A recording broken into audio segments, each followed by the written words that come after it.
Não há uma língua portuguesa, há línguas em português. E se tornou uma língua muito diversa. Nossa terra, linda terra, é filha de Portugal. Falamos a mesma língua, mas ela não é falada da mesma maneira. O que faz a memória é a palavra, a conversa familiar. Eu sinto unicamente lembrar que existe aqui sua terra natal. Eu acho que o mais importante é isso, né? Não esquecer a sua própria língua. Ásia, África, Europa. No fundo, não se está a viajar do ponto de vista geográfico, mas está-se a viajar por pessoas.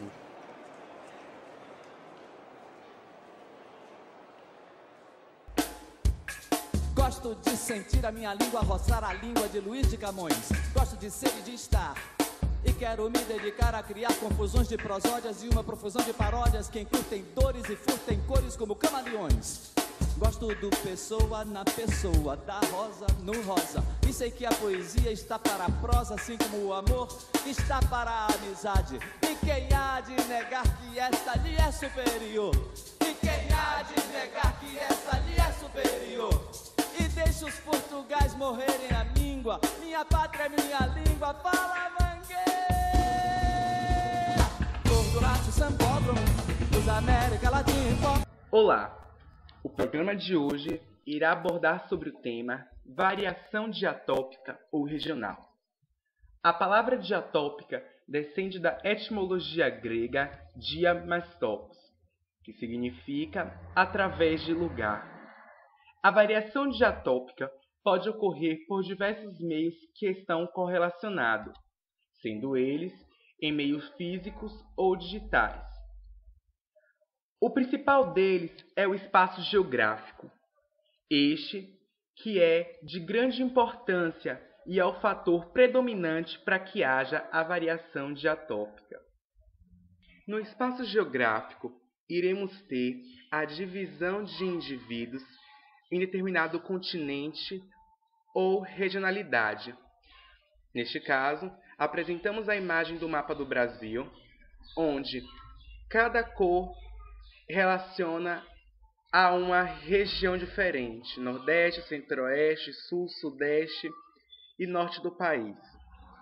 Nela, os indivíduos estabelecerão contato e apresentarão formas distintas em sua fala.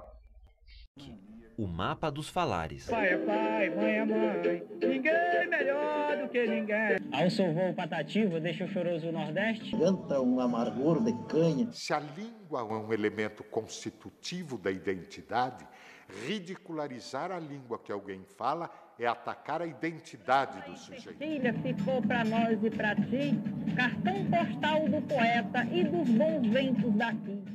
Um paulista não fala como um carioca. Um pernambucano não fala como um gaúcho, um baiano não fala como um catarinense.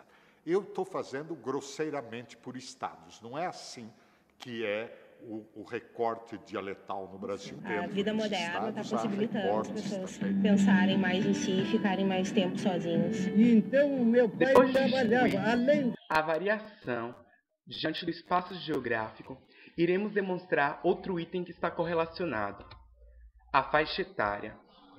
Indivíduos de diversas regionalidades ou continentes irão ter formas distintas de se relacionar e de se comunicar diante das idades, ou seja, uma pessoa com idade avançada não abordará os mesmos códigos ou formas de se apresentar que o indivíduo de idade inferior teria. Outro ponto que é muito importante nessa distinção é a comunicação entre os sexos. O indivíduo de sexo feminino terá formas de se comunicar que, de certo modo, não estarão ao conhecimento de indivíduos do sexo masculino. Claro que esse ponto não abordará a questão de gêneros, ou seja, de indivíduos homossexuais, transexuais ou travestis que se identificam com o sexo feminino e que entenderão as formas de código e de se apresentarem. Outro ponto de extrema importância e que gerará dúvida na cabeça de vocês é a estratificação social. Essa é a principal característica da variação diastrática. Contudo, será de extrema importância abordarmos, pois, mesmo de acordo com a comunicação entre regionalidades sendo diferentes, a forma que uma pessoa irá se comunicar é esta pertencendo a um nível elevado da sociedade, ou seja, na elite, com a pessoa de nível social inferior não será a mesma. Vamos agora abordar um outro ponto muito interessante, a relação português-brasileiro e o português europeu. Será que existe uma variação entre ambas as línguas, mesmo o português europeu tendo sido matriarca do português que se estabeleceu no Brasil durante os períodos de colonização? É o que veremos a partir de agora. O vosso português é um português mais doce, mais cantante. É que o brasileiro tem sotaque. Talvez pela mistura das raças, né, aqui no Brasil. Eu acho que os brasileiros usam mais gírias. Cá no Brasil não se fala o português como se fala em Portugal. Há uma diferença entre o português europeu e o português brasileiro? Essa dúvida é instaurada por uma parcela considerável de indivíduos acreditarem que a língua portuguesa é uniforme. Contudo, sob uma perspectiva da oralidade da escrita, revelará diversas alterações, que durante muito tempo foi analisada por especialistas na busca por encontrar comparativos entre o português europeu e o brasileiro, onde encontraram aspectos dissonantes, sendo eles o vocabulário, que são palavras utilizadas no Brasil e que são encontradas no vocábulo de Portugal com sentidos diferentes.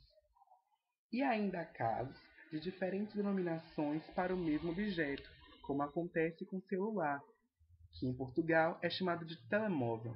Sabemos que o aparelho celular é um dispositivo de telefonia móvel. Então, em Portugal, houve-se a junção de telefonia com móvel. E no Brasil, atribuiu-se o nome de celular, mas se encaixam pois têm o mesmo significado. Outro ponto inerente é o da pronúncia. No Brasil, pronunciam-se vogais átonas e tônicas. Já em Portugal, elimina-se a pronúncia das vogais átonas e pronunciam apenas as vogais tônicas, como no exemplo da palavra pedaço, que em Portugal se pronuncia pedaço, ou seja, houve a retirada da vogal átona para se pronunciar apenas a tônica. O último exemplo é o da sintaxe. Em algumas construções comuns no português do Brasil, não são utilizados em Portugal o emprego de pronomes oblíquos no início de frases, o uso da preposição em ao invés de a, e o uso do gerúndio em detrimento do combo preposição mais verbo no infinitivo, como no exemplo.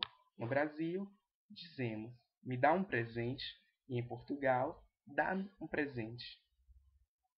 Um fator que irá contribuir muito para essa questão é o fato da historicidade. Será um dos fatores principais para que haja essa mudança, pois, como sabemos, o Brasil foi colonizado pelo país europeu por volta de 1535. O que diverge da data de descobrimento, que é em 1500. 1535 é a data que os portugueses começam a habitar o país e trazem consigo sua língua materna, no caso, o português. Contudo, ao aqui chegarem, entraram em contato com povos nativos, ou seja, os índios. Até então, Tupi-Guarani. Começou então a mixigenação das línguas. Logo após esse período, começa o período da escravidão, onde são tragos povos nativos de países africanos que trazem consigo toda essa bagagem dialética e contribuem para uma nova mixigenação entre a língua até então instaurada com a dos povos nativos e agora com a dos africanos.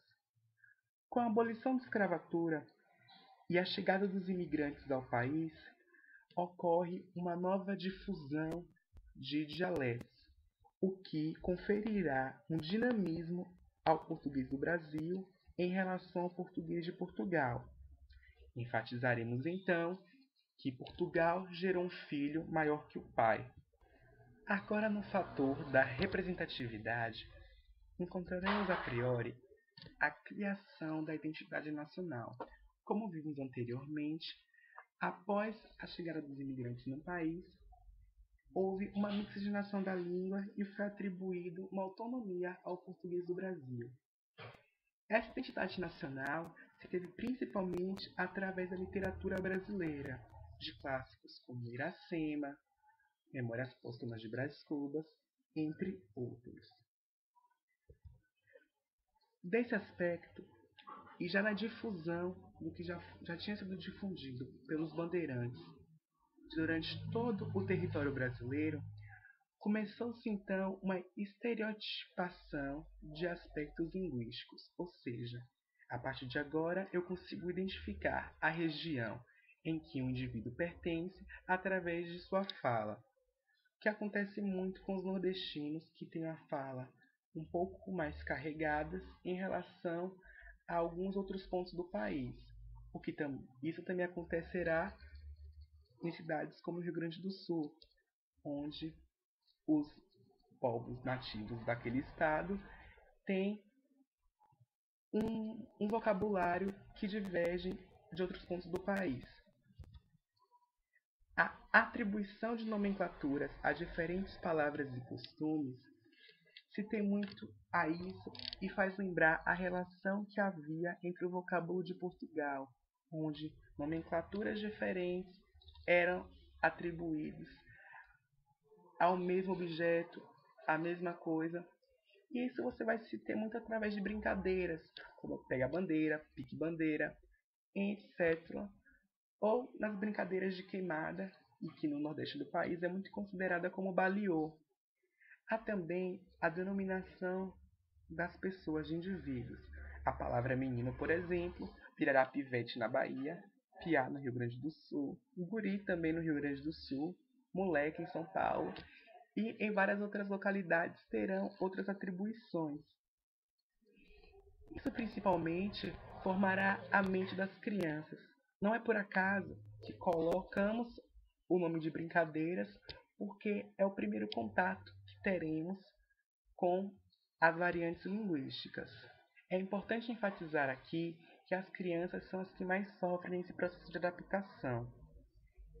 Diante de uma ótica de que anteriormente afirmamos que crianças sofrem no processo de adaptação com as formas e as variações da língua, começaremos um estudo através das formas como somos imersos nesse mundo de variedades. A priori, veremos o núcleo familiar. Nosso primeiro contato são neles que começaremos a formar nosso vocábulo próprio, ou seja, nas gírias, na maneira de falar, na maneira de se comportar, e a partir de então começaremos a buscar as novas formas de identificação, através de que aparelho? Das mídias, ou seja, a televisão nesse momento servirá como uma grande forma de identificação para as crianças, pois nela são exibidas caricaturas de personagens animados que distinguem e demonstram as variações culturais presentes no país. Um grande exemplo foi do personagem desenvolvido pelos estúdios Walt Disney, Zé Carioca. Ora, venha de lá um abraço, um mesmo daqueles, um quebra-costelas, um bem carioca, bem amigo. Seja bem-vindo, meu caro, o Pato Donald. Veja você. Vamos sair por aí, vai conhecer o Rio, vamos a todos os lugares. Vamos a Tijuca, Copacabana, Furnas, Urca, Salgueiro, Laranjeiras, Botafogo, Andaraí, Meier, Jardim Botânico, Quinta, Campo de Santana, Cinelândia, Praça 11, São Cristóvão, Niterói, Paquetá, Avenida Atlântica, Leme, Leblon, Gávea, Pão de Açúcar e ao Corcovado. Or, as you Americans say. Esse personagem caracteriza uma espécie de malandro carioca e que mostra, por exemplo, como o Rio é caricato fora do país ou até mesmo nas demais localidades presentes no Brasil. Um outro personagem muito querido entre várias gerações é o da editora Maurício de Souza, o Chico Bento. Este menino que tem um sotaque bastante carregado. Chico Bento e Chico Bico.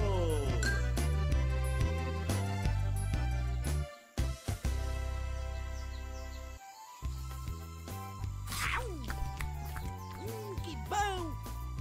Agora vou caprichar. Vou pegar uma lá do fundão.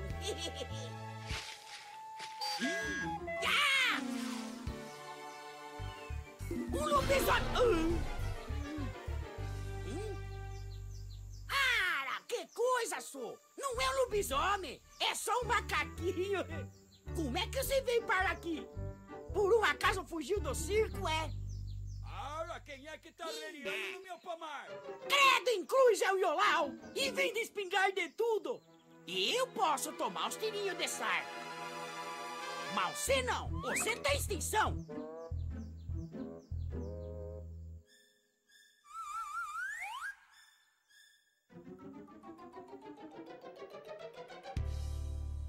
Pronto! Aqui no meu quarto você tá salvo. Por enquanto. Ei? Bé! Ah, não carece de agradecer com esse beijo melequento, não. Larga a mão.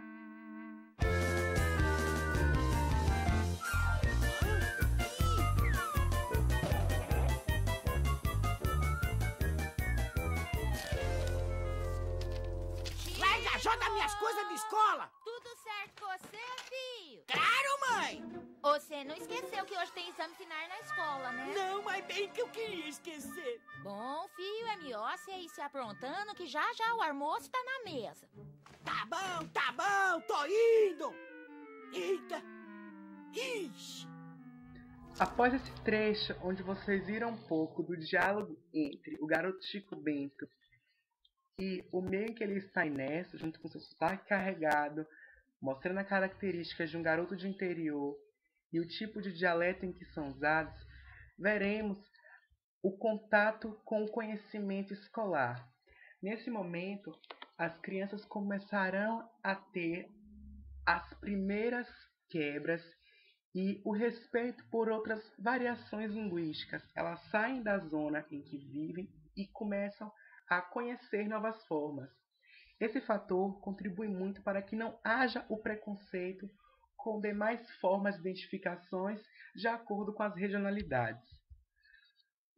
Um outro fator muito interessante é a transição da infância para a adolescência. Nesse momento, haverá muito contato com as gírias, código que os adolescentes desenvolvem para a comunicação.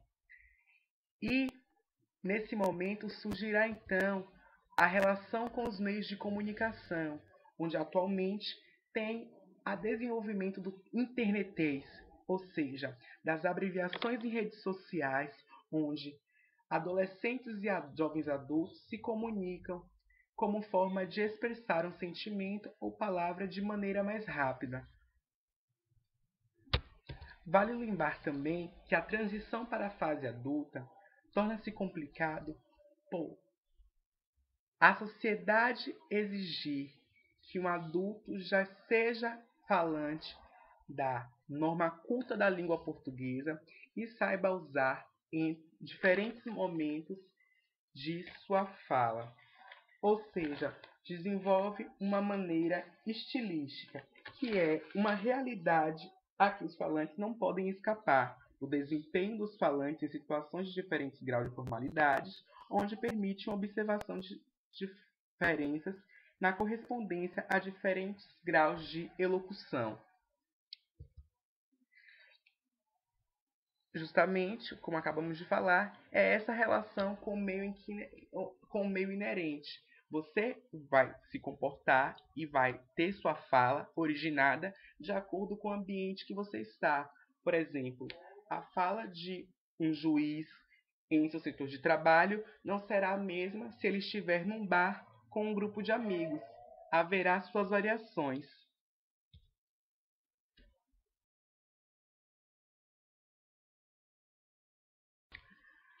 Com diversos fatores e proteínas, separamos algumas imagens para demonstrar as diversas denominações de produtos que variam sua nomenclatura de acordo com as regiões. Temos aqui a mandioca, talvez a principal delas e um dos principais objetos no estudo da variação diatópica, pois ela tem sua origem baseada na lenda folclórica indígena, onde se diz que a filha de um cacique teve um filho do sexo feminino e que a menina era adorada por todos na aldeia onde morava. Após amanhecer morta certa manhã em sua oca, a mãe da menina enterrou-a dentro da casa, como de costume do povo indígena, e após ser regada pelas lágrimas dos pais e de toda a vila onde morava, após algumas semanas começaram a surgir pequenas raízes desconhecidas no local. Ao desenterrarem, perceberam que havia uma raiz de casca um pouco grossa por fora e branca como a pele de Mani, o nome da menina, da indiazinha então morta. Os índios da aldeia atribuíram a raiz, que dali em diante passou a se chamar Maniva, a junção de Mani e Iva, que no caso seria Oca no dialeto tupi, a divindade, a deusa Tupã. Depois de então, começaram a utilizar da mandioca para saciar a fome, já que passavam por um período de extrema seca. Não se sabe ao certo se essa foi a origem realmente da mandioca, até porque se trata de uma lenda fictícia, e se a planta existia em outros continentes, outras partes do mundo. O que se sabe é que quando os portugueses aqui chegaram, os índios já utilizavam da mandioca. Contudo, a mandioca ela gera uma certa controvérsia, pois seus derivados não são de extremo conhecimento em todo o país, ou seja, em algumas localidades há dificuldade de se encontrar alguns deles, o que gerará um impacto sociocultural, pois ao ter aversão ao desconhecido, e no caso de derivados como exemplo o tucupi, que é um derivado da mandioca, torna-se, assim como a mandioca que possui o nome de maniva, macaxeira, aipim em algumas localidades, quem nunca comprou um din-din, um juju, um geladinho ou um chup-chup? Há também localidades em que as pessoas vão comer bergamota, que é a tangerina, ou mexerica.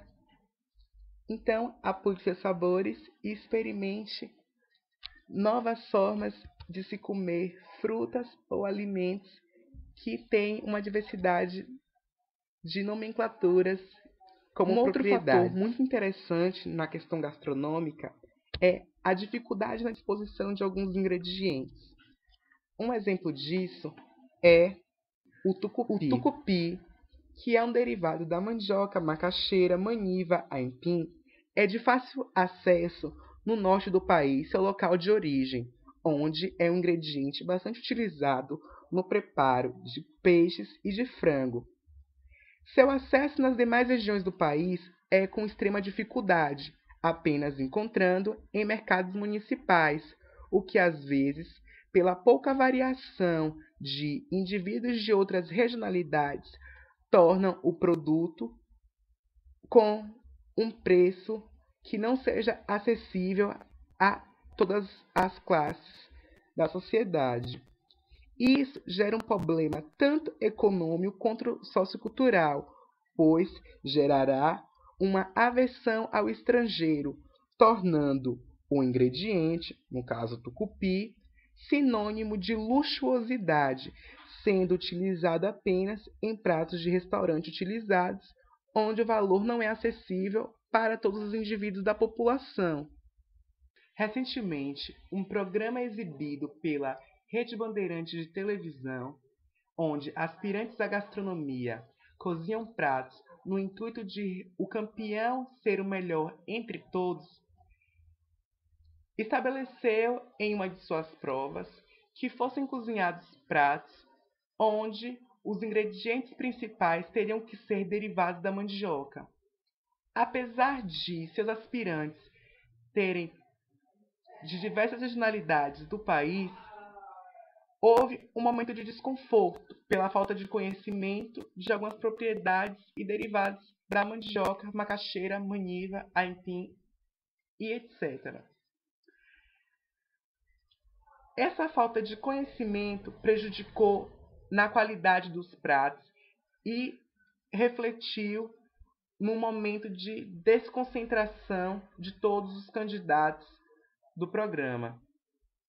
Isso contribui para o aspecto de que temos que incentivar a abertura a novos sabores e expandir todo e qualquer ingrediente, seja ele de qualquer regionalidade, a todas as regiões e atribuir preços populares.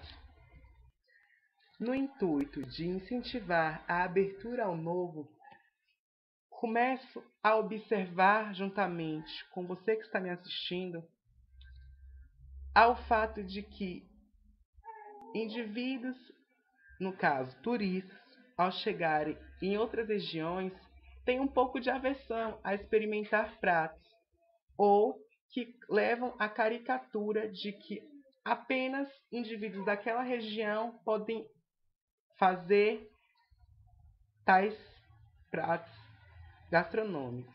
Um exemplo disso é os comentários. Não se come acarajé se não for na Bahia. Ou ninguém faz uma feijoada melhor que um carioca. Ou ainda assim, só se pode tomar chimarrão se você for ao Rio Grande do Sul. Isso contribui para um preconceito de regiões nesse aspecto da gastronomia, o que até então deve ser quebrado e se experimentar qualquer que seja, independente da localidade, seja o prato feito com ingrediente a mais ou a menos. O que importa é que são aspectos culturais introduzidos ali. Não comemos apenas comida, e sim aspectos culturais atribuídos de gerações. Ô meu rei, se achegue mais. Venha cá comer uma cocada. Bah, tu deves estar louca, mulher. Pensas que vou largar meu chimarrão? Para finalizar o nosso projeto, a música, a variação diatópica na música. Poderemos observar que em vários ritmos musicais espalhados por toda a regionalidade do país estarão presentes os sotaques carregados, seja no jeito mais puxado em que o carioca fala, no R que o paulista do interior e o mineiro têm, seja no bar, no tchê do gaúcho, ou na entonação um pouco mais musical presente na fala do baiano. Temos que tomar cuidado com as variedades na utilização de código entre os ritmos musicais, pois, às vezes, geram certo preconceito, o que não se deve nunca acontecer. Temos que respeitar toda forma de representação da cultura em qualquer que seja o espaço ou instrumento.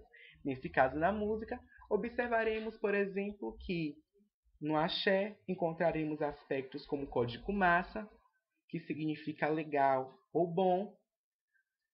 Poderemos encontrar o zica humano presente no funk, no rap, entre ali a região de São Paulo, Rio de Janeiro, ou até mesmo outras gírias como cabra da peste no forró, mas da região norte do país.